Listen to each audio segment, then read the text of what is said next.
जो सामान है बस उसे ही यूज करूँ मैं।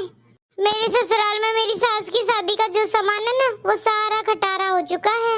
आधे से ज्यादा काम मुझे हाथ से करना पड़ता है। जल्दी से ना तो नया सामान निकालने देती है ना उसे ठीक कराती है पुराने को। इससे तो अच्छा आप लोग सामान ना ही देते ना तो ही ठीक था मेरे ससुराल में। पायल सुन मेरी बात, आप तो जाकर अपना सारा सामान निकाल लेना। अगर कोई तुझे मना करे तो मुझे फोन कर देना, मैं अपने आप बात कर लूंगी तेरी सास से। मैंने ये सामान तेरे लिए दिया था, उनकी बेटी के लिए नहीं दिया। अगर अपनी बेटी की शादी में सामान देना है तो अपनी तरफ से दे।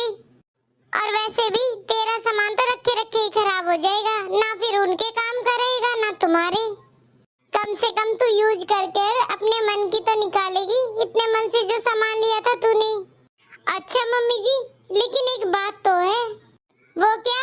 आप पायल दीदी की सास को तो समझाने लगे हो, लेकिन पहले खुद तो समझ लो इस बात को। आप भी तो वही कर रहे हो जो पायल दीदी की सास करती है। काजल बहू, क्या मतलब है तुम्हारा?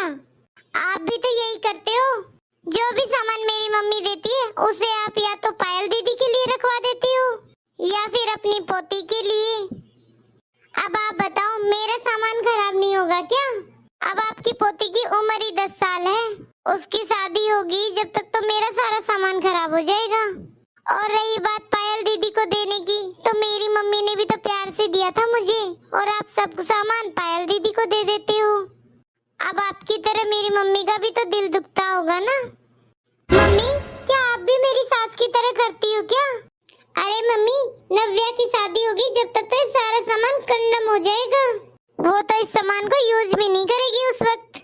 और रही बात मुझे देने की, तो मैं तो भाभी के घर का सामान नहीं लेकर जाऊंगी।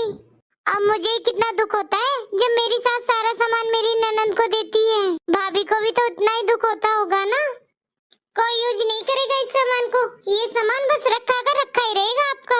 इसीलिए टाइम रहते हुए सारा सामान यूज कर लेना चाहिए। पर बेटा, मैंने तो अच्छे के लिए सोचा था नव्या के लिए और तुम्हारे लिए सामान उठाकर रख दूंगी तो पैसे की बचत हो जाएगी। अरे मम्मी, पैसे की बचत तो छोड़ो, ना तो पैसे की बचत होगी, ऊपर से दिल दुखेगा अलग से। इसीलिए कहती हूँ जो यूज करना उसे यूज कर लो, आने वाले कल पर मत छोड़ो। रोज वक्त बदल रहा है और वक्त के साथ जमाना। हाँ मम्मी जी, पायल दीदी बिल्कुल सही कह रही है। दोस्तों, कहीं आप लोग तो अपने घरों में ऐसा नहीं कर रहे हो? कमेंट बॉक्स में जरूर बताएं कौन कौन ऐसा करता है, किस किस के घर में ऐसा हो रहा है।